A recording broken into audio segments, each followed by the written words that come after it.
Good morning, good afternoon, good evening, everyone. Welcome to another candid conversation about network marketing with Dr. Wayne and myself, BK here. Good morning, Dr. Wayne. Good morning, BK. Morning, everyone. Yeah, so today we're going to go back to basics a little bit. We're going to touch on some of the basic ideas, philosophies, or modalities about this industry that we are all happily in. And sometimes we want to talk about the basic things that we may have not really paid attention to. So, Doc, what are we going to talk about today? Yeah, the topics come up a number of times, and in any network marketing business. And I suppose even when I go back and look at it in terms of any business, when we first started, we're very enthusiastic about our business.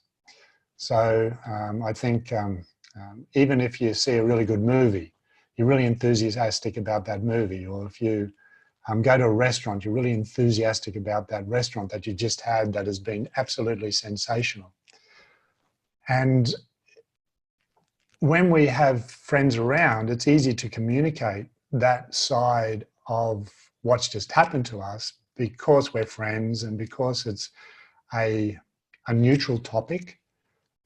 We're able to get that message across in a really nice way, and then that friend will probably go to that restaurant, or will go to that movie, or will do whatever's been basically suggested, which is typical of what happens today. But it seems as if when we put our network marketing hat on and we're introduced to network marketing, it seems like another part of us comes out. We become another beast. Yeah. And it's not that it's bad, it's just that we don't understand it. So the thing, and even for myself, if I go back, and I think I've spoken about a little bit about my journey, but just to reiterate a little bit there, being a marketer and teaching marketing principles to the wellness industry for a good 20 years, when I first got involved in network marketing, I put this network marketing hat on of enthusiasm, of telling everyone, of telling friends and telling people who were not even interested. And then one day I stepped back, and if I have stood on some toes, and we do, unfortunately, I'll say sorry right now, because it does happen. I don't know what happens, but it just happens. And I stepped back one day and I said, well, this is not normally the way we do business in terms of from a marketing perspective. From a marketing perspective, it's called emotional direct response marketing. Emotional means if you're someone that is a really good friend of mine, BK, for example, which you are, but say, for example, you've never heard of the network marketing concept that I'm involved with, okay? What I do with the network marketing hat is I basically now just, in the old saying, excuse what I'm about to say, would be vomit all over you about the product and about the business and about how good it is and all the rest of it. And of course, this is the way we lose friends, and this is the way we lose family. And, I even had a guy come in one day, this is going back about 2 years, and we were talking about the product, how good it's going to be for him. But once he heard about a network marketing, the first thing that came out of his lips was, I'm not getting involved whatsoever because I've seen it destroy families. First thing that came out of his lips, and this is what we mean by this, we'll just call it the network marketing hat, which is a lot softer than the vomit side of it, the network marketing hat. When we're wearing that, something happens. And I think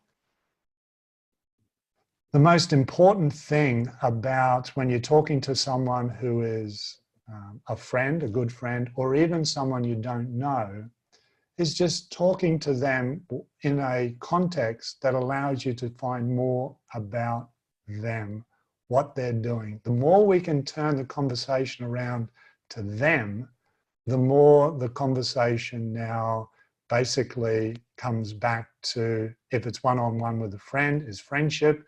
And then if it comes up because they wanted it to come up, it's a different conversation then. And have you noticed this yourself lately as well, BK, in terms of this network marketing hat? Yeah, I noticed it myself.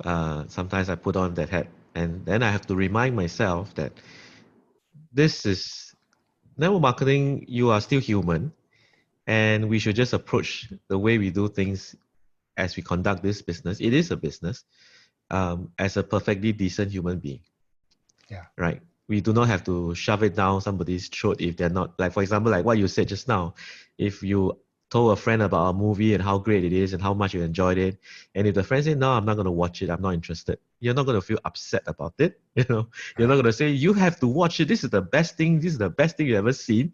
You'll be silly, you're not watching this movie. So you don't have to make your friends feel bad or terrible just because they chose not to watch the movie, right? Correct. But when we come into this industry, sometimes we kind of make that kind of mistake, and we some of us go to the extremes of telling our friends how silly they are to be stuck in a job. Maybe that's what they want to be, right? Correct. Yeah. Yeah, they want to be, they like to be in a job, they like where they are, they have job satisfaction, and therefore let them be where they are happy, right? Yes. This is something that along the way we will learn as well. Perhaps um, maybe you could address this aspect as well, Dr. Wei. I think perhaps the fundamental reason why we do this is because of a sense of fear Yeah. that if these 5 friends that I have in mind that I thought would join me in my new enterprise and they don't, then I'm kind of thinking that, oh, that's it for my business. Would Yeah. it Very be true. would that be something you think is a reason why people do that? Most definitely, because we're influenced by our closest friends, and they actually say statistically, if you look at your 5 closest friends, they will basically have the same views, the same amount of money in the bank account. They'll be, if you're a non-smoker, they'll be a non-smoker. If you're a smoker, they'll be a smoker. If you use marijuana, they'll be using marijuana. If they have alcohol, like you name what you kind of do, these 5 friends will do the same thing.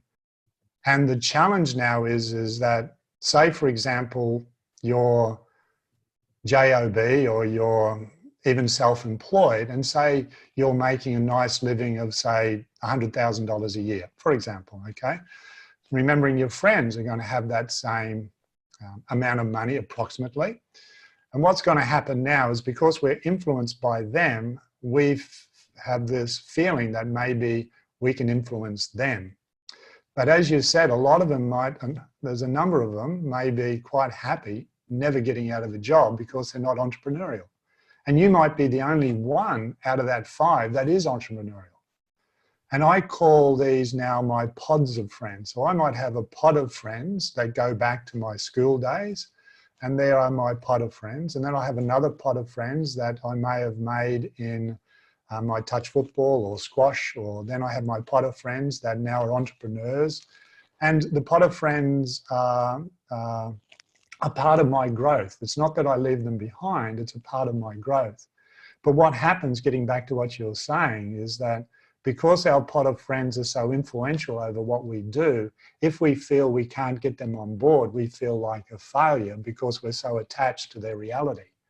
And what we've got to do now is look at that from a different perspective, because if you're at $100,000 a year or $50,000 a year, or even, I've spoken to people who have $400,000 a year, and I said, well, what would make you leave your job? And they said, oh, $600,000 a year. And I said, okay, well, let's put something in place, but you've got to now realize that you need a new pot of friends who are making that amount of money, which now means emotionally you have to detach from that pot of friends. Don't throw them out with the bathwater, so to speak. They're still good friends, but now you need to move to another level whereby the thinking is different, the bank account is different, the way you move through society is different. You'll find that these people who are, I'm not talking about the person who loves money and uses money the wrong way. I'm not talking about those people, but I'm talking about the people who want to give back, who want to serve. When you go up into these new pods of friends, you'll find that these new groups of people will want to do more, serve more, be more, and help you more as well. Yeah, totally get that. Yeah, Yeah, sometimes so bottom line is, always remember that or for that matter, sometimes your current group of friends might know you too well as well. They might be thinking, let's let him go and try this out, and if it works, we'll join him, you know. Yeah. Yeah, so sometimes you may want to think of that way too. And but that brings us to very nicely to another idea that in essence, when we talk about all these things, I think for myself, I've come to understand that we are in the sifting and sorting business. Yes. We are in the planting seeds business and not the hunting business. Yeah. So what we're trying to do is to have a conversation like what Dr. Wayne what you were talking about just now, that when we talk to people, we literally, as a very first question that we might ask people is, if it's about the opportunity, we could ask them, are you open to taking a look at another income opportunity if it doesn't take away any time from what you're doing currently? And if they do say yes, then you start sharing about it, right? Or if you're talking about a product that you are very excited about, you may also want to ask them, hey, I may have something that can help you. Would you like to find out more? And in essence, you are kind of like asking permission Yes. to start to share, right? Yeah. And I think, again, back to the idea about being human, it is like that as well in other aspects of our lives, right? We have to be human and ask people for permission before we, like what you said, vomit over them, or we over here in Asia, we call it verbal diarrhea. Yeah. Yeah. we, Here as we well. start, Yeah. Yep, here as well. we just start giving up all kinds of things that they are not ready to listen to, right? And just going back to where we started, and what you mentioned there is the nice way of saying, but remembering that should only be said right at the end. Like I can't remember the book or because I read so many books and over the years, it went something like this. There was a gentleman who was on a train trip or a plane trip, I can't remember which, and he was a PhD in communication, something like that, and all his job is to sit beside someone and keep asking questions of that someone. It was a 2-hour flight, and at the end of that, there was nothing to be sold or nothing to be given or anything like that. There was no purpose to the conversation, okay? However, other than to talk. And at the end, when the two got off, the gentleman said so the PhD guy said goodbye, and then the other guy said, "Guy, that was really fantastic. Nice to meet you." And then a gentleman then came up who knew the guy who had the PhD, and then spoke to the other guy and said, I noticed you sat beside Sam, might be Phil, I can't remember his name, but say Sam. And Sam asked the guy, what did you think of, the person you're sitting beside, the person you're sitting beside? PhD guy, we call him the PhD guy.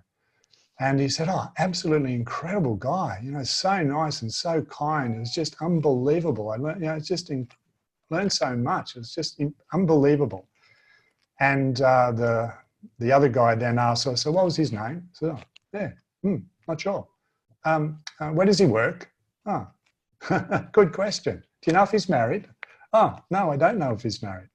So for 2 hours, the PhD guy just asked questions about him. And after that, the other gentleman thought so highly of the PhD guy that now was a very, very good friend. And I think if we can do that in terms of asking the right questions, what happens then is it will then come up. I remember I was at a restaurant once and there was a gentleman, a husband and wife sitting beside us, and we just started talking. And they were English, and we were just talking about, I think we spoke for an hour, just talking about him and his exploits around the world, where he's gone, the places he loves, and all the rest of it. And then at the end, I just mentioned, like it came to just at the end about where do you work, what do you do? And then, of course, it came in as a part of the conversation. It wasn't like half an hour. It wasn't within the first 2 minutes of the conversation. It wasn't like, because I had the time, I basically enjoyed that whole conversational piece. And I think that's really important as well, to set up the conversation so that you just keep on asking questions more about the person that's in front of you. Yeah, totally agree. Yeah. I think if some of us who are in the industry a little bit longer, it's called form. Yes. Family, occupation, recreation, and was it money? I can't remember what's the last one. Yeah, I think it's I- money. Yeah. Yeah. Yeah, correct. Yeah. Yeah. So we kind of like interviewing someone about what they like to do and so on. Yeah. So with that, I think it's a nice conclusion to our short little topic today. In essence, for me personally, I would just sum up in one simple philosophy of mine, which is, even that as I'm doing this business that I know can grow into a huge legacy for my family, I have to remember that I'm being human. Yes. I have to treat people kindly as another fellow human being. And I think if I think like that, if I operate like that, I can do very well, and all of us can do very well. Exactly, exactly. And it's and as many of us say in the network marketing business, as we've been in this, or even in all forms of life, marketing or whatever it may be, it's the quality of the question. The quality of the question then determines the outcome. And the more that we can get deeper with the questioning and enjoy that process, the more opportunity arises. Yeah. Yeah. Okay, thank you, Dr. Wing. We wrap up another episode of Candid Conversations. See everyone in another episode next week. Will do. Bye, BK. Bye, everyone. Thank you. Excellent. Thank you, Dr. Wing. Let me just stop the Well, recording.